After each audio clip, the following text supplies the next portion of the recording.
तोशाखाना मामले में ही पुलिस इमरान को गिरफ्तार करना चाहती है। दरअसल पाकिस्तान के कानून के मुताबिक विदेश में मिला हर तोहफा तोशाखाने में डिक्लेयर करना पड़ता है, चाहे वो राष्ट्रपति, प्रधानमंत्री समेत किसी भी नेता को मिला हो या किसी सरकारी या सैन्य अधिकारी को।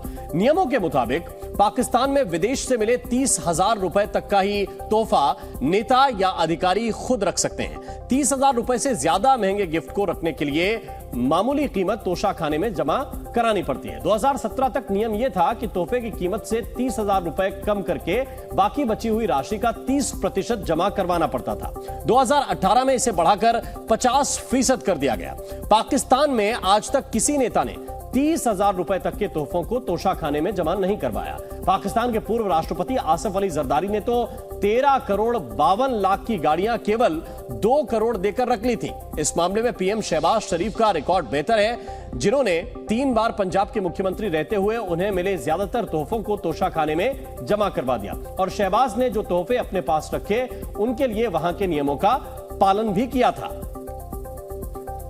दिल्ली एनसीआर के कई इलाकों में आज भारी बारिश हुई। वीकेंड पर राजधानी दिल्ली में मौसम सुहाना हो गया है। बारिश के बाद ठंड बढ़ गई है, वहीं हवा की गुणवत्ता AQI में भी सुधार आया है।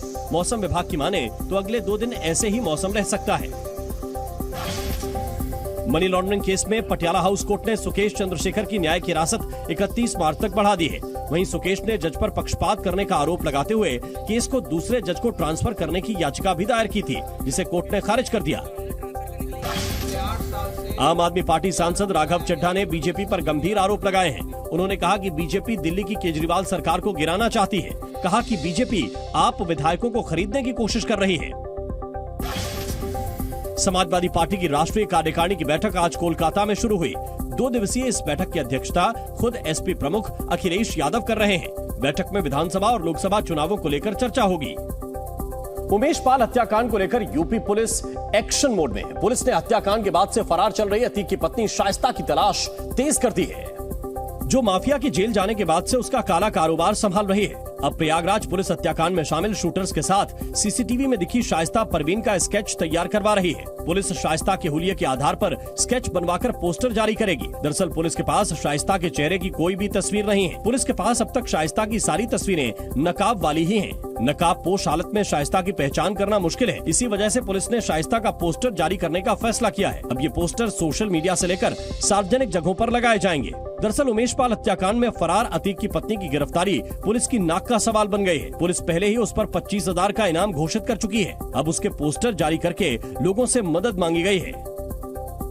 शाइस्ता की गिरफ्तारी इसलिए भी जरूरी है क्योंकि अब तक की जांच में ये बात सामने आ रही है कि उसने ही शूटआउट के प्लान को अंजाम तक पहुंचाया। दरअसल पुलिस को शुरुआत में शाइस्ता पर शक नहीं था, लेकिन एक सीसीटीवी फुटेज में वो शूटर साबिर के साथ दिखी तो उस पर शक गहरा गया। 19 फरवरी का ये सीसीटीवी वीडियो उस वक्त का है जब शाइस्ता अतीक के शूटर बल्ली और सुधांशु के घर गई थी। पुलिस सूत्रों की माने तो अतीक के जेल जाने के बाद से शाइस्ता ने ही गैंग की कमान संभाल ली थी और उसी ने हत्या के दौरान शूटर्स को खर्चा पानी मुहैया कराया था। शाइस्ता को भी इस बात का इल्म था कि एक न एक दिन पुलिस के हाथ उस तक जरूर पहुँचेंगे, इसलिए वो हत्या के बाद से अंडरग्राउंड हो गयी और पुलिस को उसकी गिरफ्तारी के लिए बाकायदा इनाम का ऐलान करना पड़ा। इस बीच यूपी STF ने अतीक अहमद के गुर्गों की तलाश तेज कर दी है। कौशाम्बी के करारी से माफिया अतीक से संबंधों के कारण समाजवादी पार्टी के नेता के करीबी को हिरासत में लिया गया है। ये शख्स अतीक के जेल जाने से पहले अक्सर उसके पास आया जाया करता था।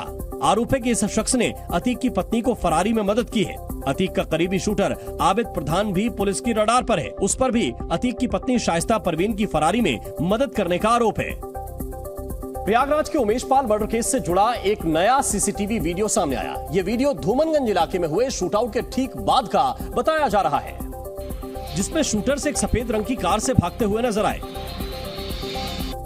दरअसल हमलावर सफेद क्रेटा कार में सवार होकर आए थे, लेकिन भागते वक्त उन्होंने एक और कार का इस्तेमाल किया था।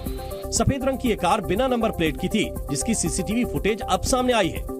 इस वीडियो में बाइक पर सवार बमबाज गुड्डू मुस्लिम और अरमान भी दिखाई दिए। बाइक से जाते वक्त गुड्डू मुस्लिम बमबाजी करता भी नजर आया। ये बम एक ठेले के सामने फटा, जिसके बाद धुआं ही धुआं नजर आया। इसके बाद लोग बदहवास होकर भागते नजर आए। वीडियो में गुड्डू मुस्लिम के फेंके बमों के निशान भी सड़क पर साफ नजर आए। पुलिस ने प्रयागराज शूटआउट के हर सीसीटीवी वीडियो में बम बरसाते दिख रहे गुड्डू मुस्लिम की तलाश भी तेज कर दी है। पुलिस ने 5 लाख के इनामी गुड्डू को शरण देने के आरोप में 2 महिलाओं को हिरासत में लिया है, जिनसे पूछताछ की जा रही है। पुलिस सूत्रों के मुताबिक हत्याकांड के बाद गुड्डू मुस्लिम ने करेली इलाके में ही शरण ली थी। घटना के दूसरे दिन उसने शहर छोड़ा था। इस बीच पुलिस की टीम ने अतीक के करीबियों पर शिकंजा कस दिया है। यूपी एसटीएफ ने बहराइच से अतीक के खास गुर्गे नफीस बिरयानी के भाई को उठा लिया है। बताया जा रहा है कि नफीस बिरयानी अतीक अहमद का फाइनेंसर है और उमेश पाल की हत्या में इस्तेमाल की गई क्रेटा कार नफीस के भाई की पत्नी रुखसार के नाम है। यूपी एसटीएफ की टीम ने नेपाल के कपिलवस्तु इलाके से अतीक अहमद के करीबी कयूम अंसारी को भी गिरफ्तार किया है। दरअसल उमेश पाल हत्याकांड के आरोपियों को पकड़ने के लिए पुलिस कड़ी से कड़ी जोड़ रही है। हर उस शख्स पर शिकंजा कसा जा रहा है जो अतीक और उसके गुर्गों के संपर्क में था। इसीलिए माफिया अतीक के चचेरे भाई हमजा उस्मान की भी तलाश की जा रही है।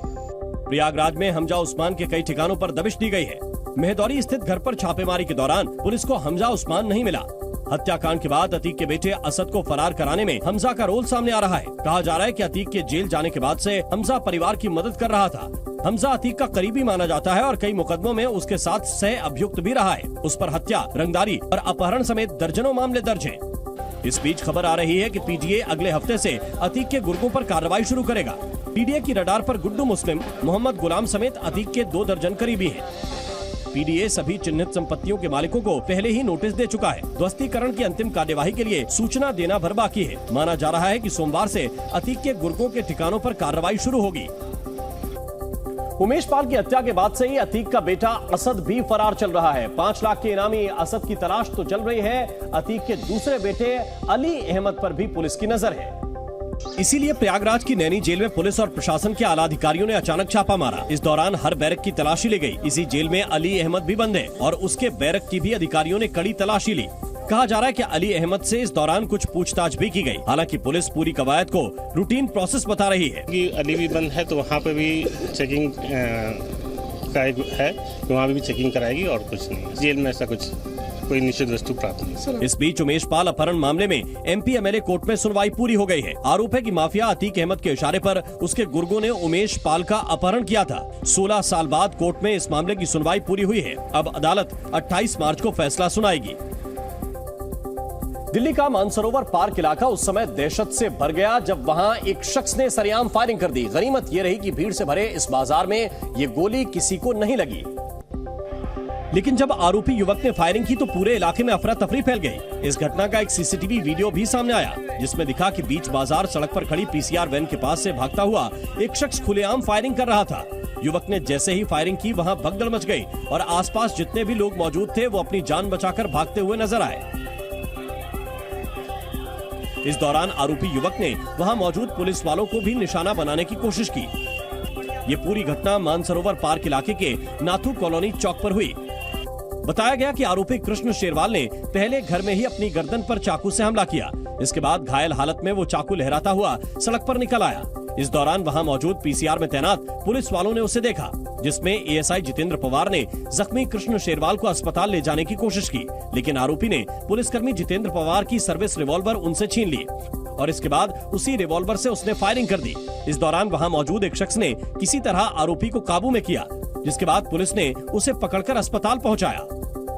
बताया जा रहा है कि आरोपी ने अस्पताल में भी डॉक्टरों से बदसलूकी की। पुलिस ने आरोपी के खिलाफ गंभीर धाराओं में केस दर्ज करने के बाद जो जांच की उसमें यह सामने आया कि आरोपी का अपनी पत्नी से विवाद चल रहा था और वो काफी डिप्रेशन में था।